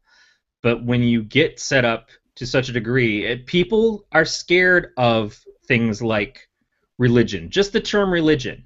What's going on in Indiana, the Freedom of Religion Act, so that people can basically discriminate against people who come into their businesses and say, "Oh, we're not going to serve you. It's against our religion." You tack the term religion onto something, and people react to it differently than they would react to any other normal sense thing. And I'm not saying that that means all religion is bad. That's absolutely not the case. There are a lot of organized religions who are against these things happening, but it's very easy to take something that is protected and manipulate it into your own ways. You can take a law that exists and say, okay, well, that law exists in this way, but what if I used it in this way? Because the way it's written, I can do that. And that's the problem with these kind of extremes. But I highly recommend watching this if you have any interest at all. Praise Xenu. It's just so bizarre. But to see the people who have had their lives affected like this, have effectively been shunned by their family members who are still a part of it, have been told to disassociate themselves with their family members while, they were in it. It's frightening, but it's also one of those things that we kind of have to look at and know, because this is an undercurrent of the culture that exists. And if we just let it kind of continue to be what it is, it's not going to get better for anybody. So it is your civic duty to watch billion-year contracts. And they have people who have signed. They make them sign non-disclosure agreements with the church, so they can't talk about it outside of it without getting sued. Imagine, Gregor, you, for some reason in this imagined scenario, you leave your church, and you go and you tell people, hey, there's some shady stuff going on in my church, and your church then sues you, not for telling non-truths, but for talking at all. You have a contract with them. That it seems outlandish. You would never imagine your church doing that. You'd never imagine any church doing that. This church does that. It is, Neil Gaiman's father was a high-rank member. That's true, but we all have family that we're not really super proud of or can't understand some of the things they do. The emails I've gotten from my grandfather before. I just think that that's a joke. But I get the fact that it's just strange, and it's one of those things that at a certain level, when you just get in, there's one moment where they're talking about this. So there's this religion, but you don't really know what the religion is about until you've reached this level. So if you come in down here, first of all, it's all based off of donations. So you pay $50 and you get kind of indoctrinated, but then you have to keep paying more to earn higher ranks and stuff. But it's making you better. You're getting better by doing this, right? It's just wiping all the thetans off of you, so you're getting closer to true, whatever they call nirvana in this. But at a certain point, you reach this level, and it's like, okay, now here's what this is how everything actually happened, and it deals with an alien overlord and people being dropped off in volcanoes here 8 billion years ago, and atom bombs. And everything looked like the 1950s, and it's just crazy. And they say, if someone had told you this when you first walked in the door, you would go, well, this is nuts. I'm out of here. So they wait until you have been in it and have invested in it so long, and that's when they tell you. It's like, well, no, I've been here long enough. I've got so much in this. Why would I just walk away? So that's sort of what it happens. It's crazy. It is absolutely nuts. Like I said, watch it, kind of decide for yourself. Certainly be on guard against it if someone comes up to you and says, hey, I want to measure your thetan levels with this pseudo lie detector thing. And then how they audit you. A thing that was created to get away from the IRS, they have people called auditors that write down everything that you're saying when you're going through and you're talking about your thetan stuff, so they can basically blackmail you later on. It's good times. It's really good times. Yeah, I think. There was one time I was out in Battle Creek. I want to say Battle Creek, Kalamazoo, out in that area of Michigan, and we were driving through, and I saw a Church of Science. Which one has the Kellogg building, or the Kellogg factory headquarters?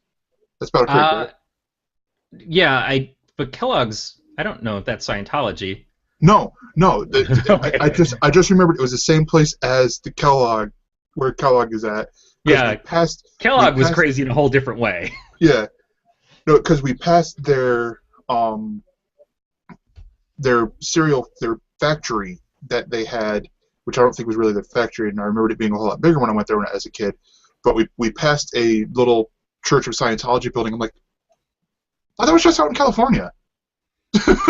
Yeah, there's not a lot of money in Michigan to gather up, but I Yeah, guess you gotta see. There might be some new money rolling into Detroit. Uh, but yeah, Detroit. That's other side of Michigan. yeah, I toured Um, that Kellogg's factory though. yeah, I did too. And it's like it looked shut down, hadn't been opened in 10 years. That's most of Michigan. Yeah. We'll talk about that in a little bit too. So let's talk about something that I've accepted your challenge well, yeah. Would you say I've completed your challenge that you gave me? You gave it a shot. Yeah. Same thing with Beatmaster. Beatmaster had mentioned it, I think last week, that I had gone on several times on here about a show that I very much enjoy called Banshee on Yes. Cinemax, which it starts out at the very beginning as a very Cinemax-ish show.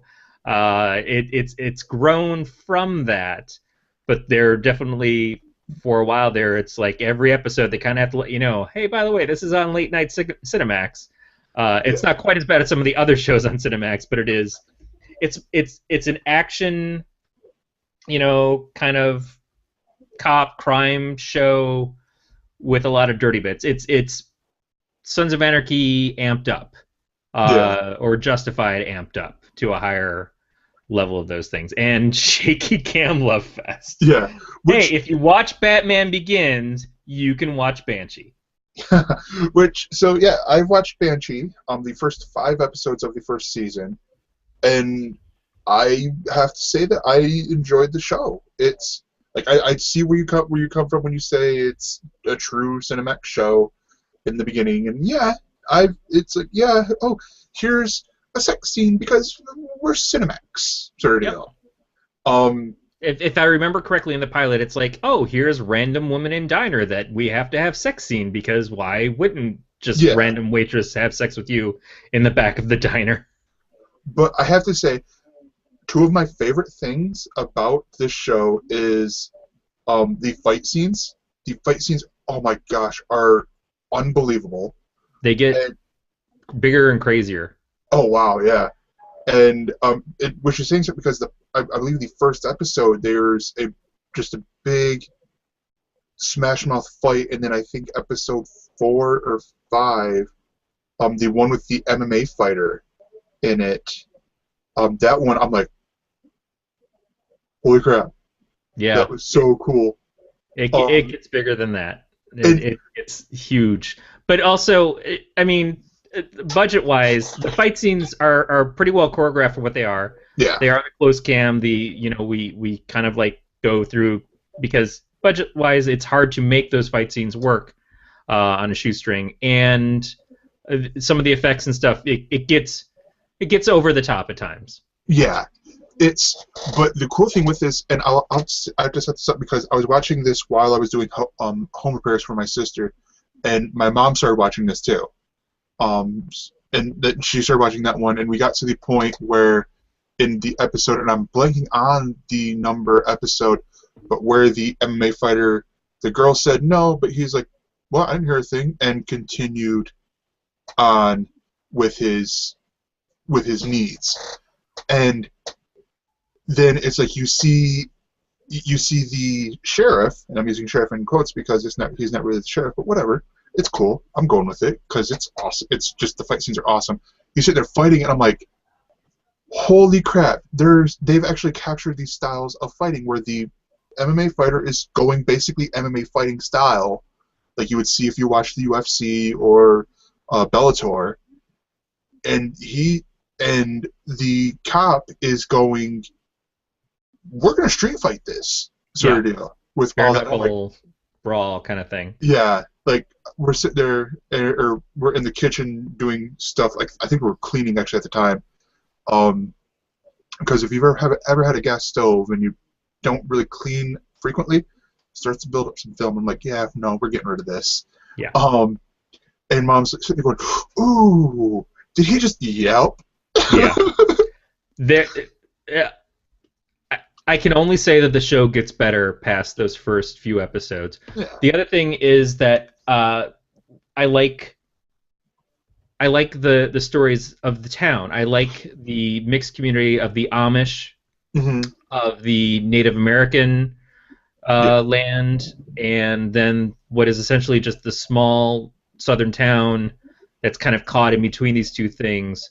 The deputies there that have been waiting for a sheriff that are caught between this huge crime boss who is Proctor, the character that is the son of some of the community leaders in the Amish community and was shunned from them and has just basically become as corrupt as hell.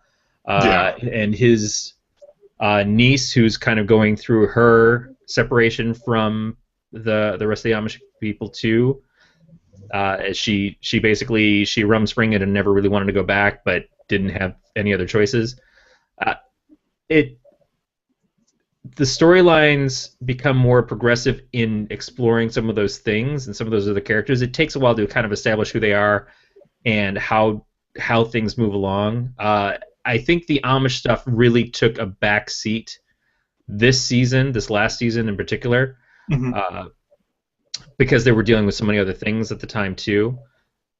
But the characters that they're exploring continue to be a big part of it on both sides, on the good side and the dark side, and a lot of middle in this. Like I said, I watch the show and my heart just kind of races because it gets just so intense. But it's also because I'm very vested in it. So I'm watching episodes and things are just amping up and amping up and amping up, and I'm sitting in my seat going, and taking aspirin. But no, and so the other part that I liked is it's a character. It's the Asian transgendered Job. My favorite character on the show. Character on the show. Job is terrific. He got me from the beginning, where it's like he calls him and he's like, "Hey, bitch, where the hell's my money?" I'm like, "You're awesome." Yeah. I will say, honestly, at the beginning of the series, I was kind of back and forth on how much I liked it, how much I didn't care about it. Job was honestly the biggest factor as to why I kept watching it.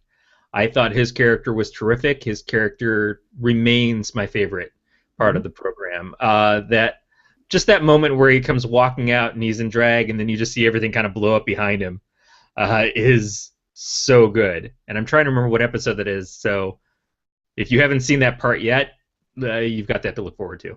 Yeah. Which I don't think I have. I think the last one I've seen is when he comes into town, basically saying the shit has hit the fan. Yeah. Sorry. So good. Yeah. And I like the guy running the bar that Hood first shows up at when he gets the identity of Sheriff Hood. It becomes more of an ensemble thing too, in his relationship with the deputies and stuff who are kind of relying on him to be the sheriff, while trying to figure out who he is and what he's about. They do an interesting thing here with a lot of the action scenes. Like you said too, because they don't have a big budget, where they because they spent it in one episode where they did a crime, and I'm like, oh, this is a flashback, and I'm like, and at the end I'm like, oh wait, what? Wow, he's a sheriff. He's going and robbing a bank or stealing a painting or whatever. Like I think this was episode 5. And then he calls the one girl while talking with Job. And episode 4, okay. And they're just going back and forth, and then finally, the truck or SUV swerving around to pick, and he jumps in. I'm like, that's holy crap, this is awesome. Like, it's somewhere in there that I got hooked, and I'm like, all right, I'm watching the rest of this from now on, sort of deal. I just need to quit working on my sister's house. Now, part of the reason why I started watching Banshee is because I'd watched the first season of a show also on Cinemax called Strike Back, Mhm. which is more of a military government kind of action show. The first season of that starred Andrew Lincoln. What? And he left the series after the first season, but the story with some of the other characters continued on and everything. So What year was that? it's still going on. It started in 2010. Okay, so this was before, or this was after Teachers. This is before Banshee started, but it was also before Walking Dead. So I was watching Strike Back, and then I saw the advertisements for Banshee. So that's another one you may want to look out for. I didn't stick around with it after that, but I keep seeing the advertisements for it, and it. Is he playing was he playing an American or was he playing a Brit? I'm trying to remember if he was the British guy in the first season. He might have been. Okay. Because one of them was American and one of them was British. All right, because like from watching Walking Dead I'm like, it didn't even dawn on me until I watched Love Actually again. I'm like, oh, wait, that's Cue Card dude. That's dude. They're professing his love through cue cards. And then as I started diving into British television, I'm like, oh, Andrew Lincoln was on a Channel 4 comedy called Teachers, in which he was really good at it. Which actually, no, wait, it was Hulu that did that because they had the streaming rights. I might actually check that up for other podcasts. But because I saw the same ad over and over again, I'm like, all right, what is this show? I'm gonna check it out, and I liked it. I didn't love it, but I liked it. Yeah. But yeah, so I thought he went right from Teachers to The Walking Dead. I didn't know there was a stop in the way. It's a very different show from Walking Dead. Yeah. So that's the thing with Banshee is that B-Master hasn't enjoyed the episodes that he's seen, and he's seen almost as many as you, I think. I think I've seen one more than he has because I've seen the first 5. I think he stopped at the 4th. Yeah, and it's kind of if it's the kind of show that you like, you're probably really gonna like it, and if it's the kind of show that you don't like, then you're probably not gonna like it. So I don't take offense to that. I don't have a problem with Beat saying it's not his thing. Absolutely, I am surprised at how much it's my thing. Yeah. The last few years, the shows that I've kind of really taken to are things like this and Justified. There was Longmire. I really like. There's just something about this kind of rural, down-home justice kind of thing that I've just sort of really taken with, and I don't know why. Maybe it's because of how I was raised in Michigan or something. I'm not sure. There's sort of a simplistic philosophy to the characters. Yeah. And it's doing good, but not always doing right. I think that's kind of what I take from it. And I don't think that's necessarily me personally. I think it's me as a philosophy in writing that I enjoy it. But I'm glad that you're digging it because I think you've got a fun ride ahead of you to get through season 4. Yeah, because here's the thing though: is I will get caught up and I'm like, oh, I gotta wait almost a year for the next stuff. Yeah, when you finally get caught up, it's going to be that struggle of like, oh man, and then the seasons are shorter as they go on too, but they're so good and just tense, very tense. So let's talk our final show of the movie It Follows that you watched. Yeah. Okay. So I don't think I've seen or heard of this movie. So. Well, I didn't know a lot about it. I think a week or two ago, Topless Robot did an article talking about it, and they gave it a pretty good write-up. And then I saw a few other reviews online. This was made, or essentially the year it's listed at is 2014, but it's just getting released now. Yeah. It had a small release last week because we were talking about going to see it last week, and then they only had it at two theaters, and they were both in Marin area. So Nevada was the closest one, and I said, okay, well we could go see this. It's just going to be kind of later. I have to come pick you up because it looked like a movie that Aaron would like, Hmm. and I was at least slightly interested in it because it was getting decent reviews.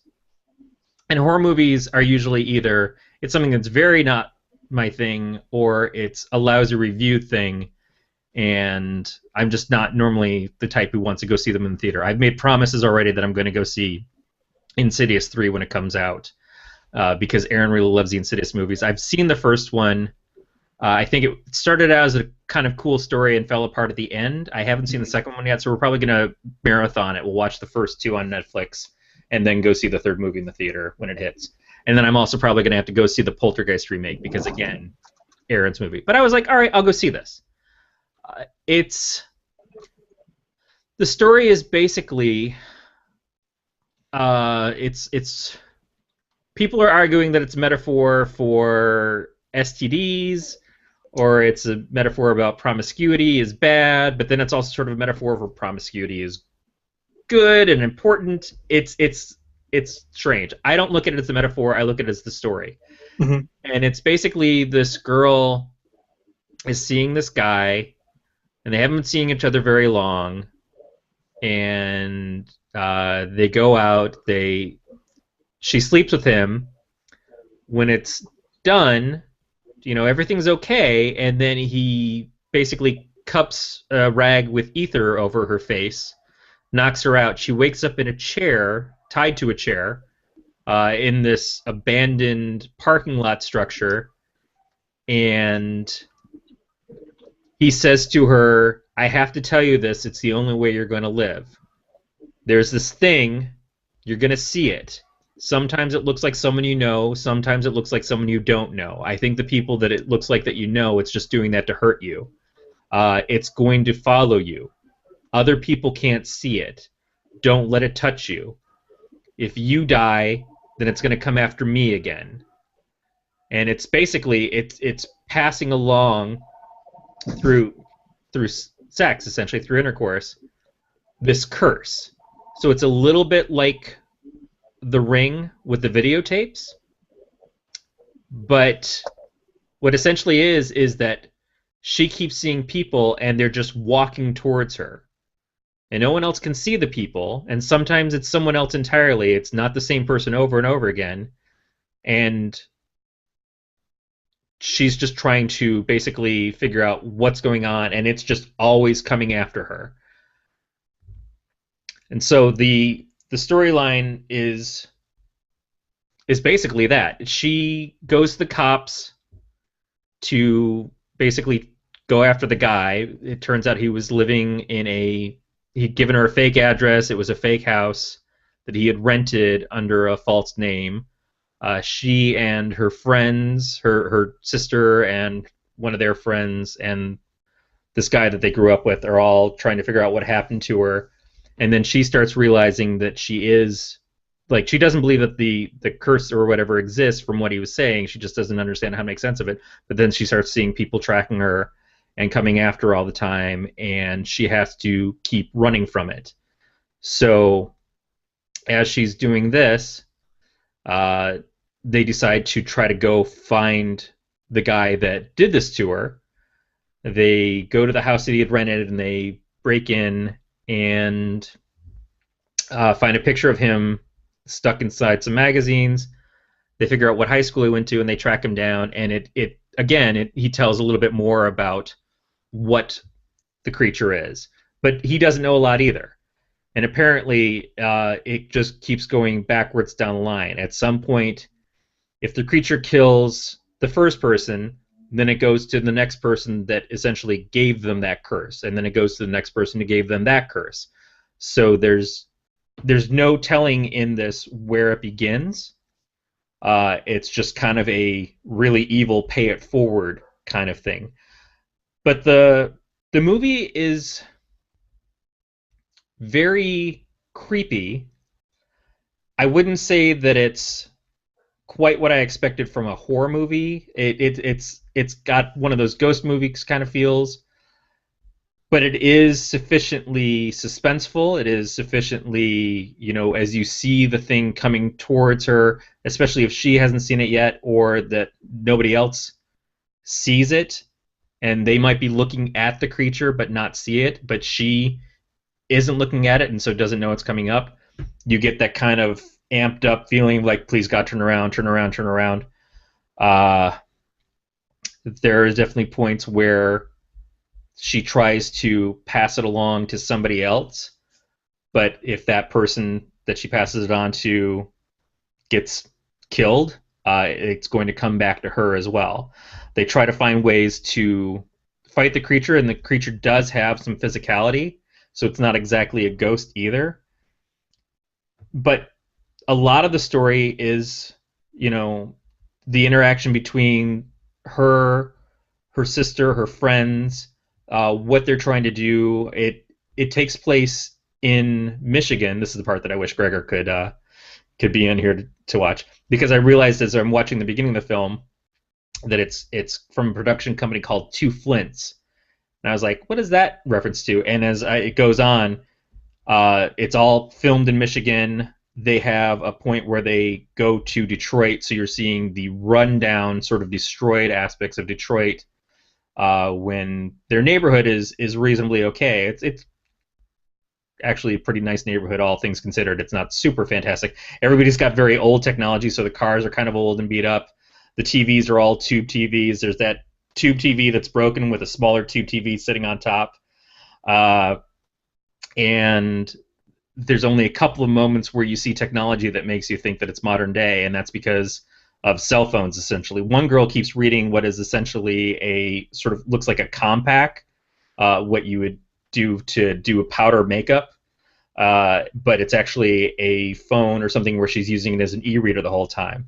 And some of the things that she's doing with the story, she's reading this story called The Idiot, and she's telling them beats from this story, and it kind of equivalates to what's going on in the movie in only the most roundabout sense. The music is...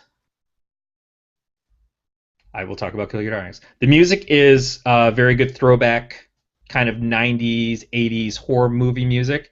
It's by a band called Disaster Piece.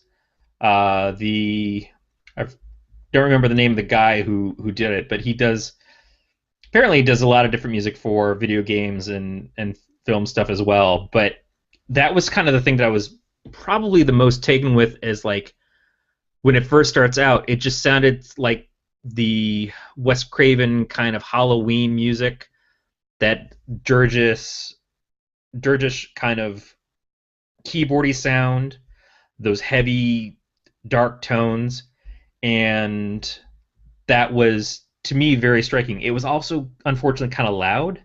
Aaron kept... Yeah, Carpenter.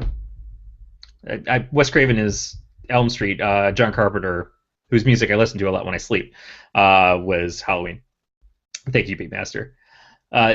It was loud, so Aaron kept like having to plug her ears at points, and that's sort of a thing that I kind of came away with in the fact of seeing this in the theater. Is at some point we're going to have to kind of decide that movies should just be released for home viewing at the same time that they're being released in the theater. If my TV setup and my home theater setup is going to give me a better experience, a more controlled experience than what I can get going to see a movie, then I would just pay the $20 that I would pay in the theater to just be able to watch it at home and have the privacy, the more control, and a more comfortable viewing experience. The theater wasn't super packed. We went early on a Sunday to see it, and nobody was loud or obnoxious or anything. But there was definitely the points of time when Erin had to get up to use the restroom, and it would be nice to be able to pause it. She went at points where it didn't affect what we were viewing, but it would have been nice to not have that moment where I could have just paused it on TV. Overall, I was pretty impressed with the film. She loved it. She thought it was great. And for us to both walk out of a horror movie that we went and paid to see, I was kind of like, okay, cool. That's good. I just, I was surprised, and I'm glad that It was. I really have no idea what's going on with Gregor at this point. Looks like cops are searching his house. Maybe this is a point in time where we break off from this. As much as I'd like to keep doing the show, I'm more concerned for the well-being of my friend. So, hey everybody, I was going to talk about Kill Your Darlings. It was a movie that I watched late at night. We can get to that another time. This is getting a little bit intense here. So I'm going to see if I can cancel us out of this. In the meantime, we are we film What Else Is On every Monday night at 9:30 Eastern, 6:30 Pacific. We also occasionally do a comic book show, the Elstnerd 616. We will try to get back to that soon. That's more my problem. And Gregor does his show, Pod Save the Queen, usually on Wednesdays. I'm not sure if there's a specific time. But you can find out more about us on Facebook if you look up Elstnerd Shows. Or you can also just find us on YouTube at eltsnerds.com. And you can email us at mail@eltsnerds.com. We also have a Twitter at eltsnerds. And we sometimes show up, and Gregor helps out on a pretty much daily basis now with a splash page over on the Galactic Netcast. If you go to galacticnetcast.com, and you can find their podcasts on Stitcher or on iTunes. So we appreciate you hanging out with us. We hope you have a great week. This has been a Don't Tell Glenn production. Take care, everybody. And I cannot stop it. Gregor has the controller. So now we're just going to bleed off into the end. If we all leave, Gregor's probably still going to be on here. But yeah, let's all cancel out and see if that maybe does it. All right. But thank you, Beatmaster. Thank you, Evan. We'll chat on Facebook and hopefully hear from Gregor once everything is done. All right, guys. Take care.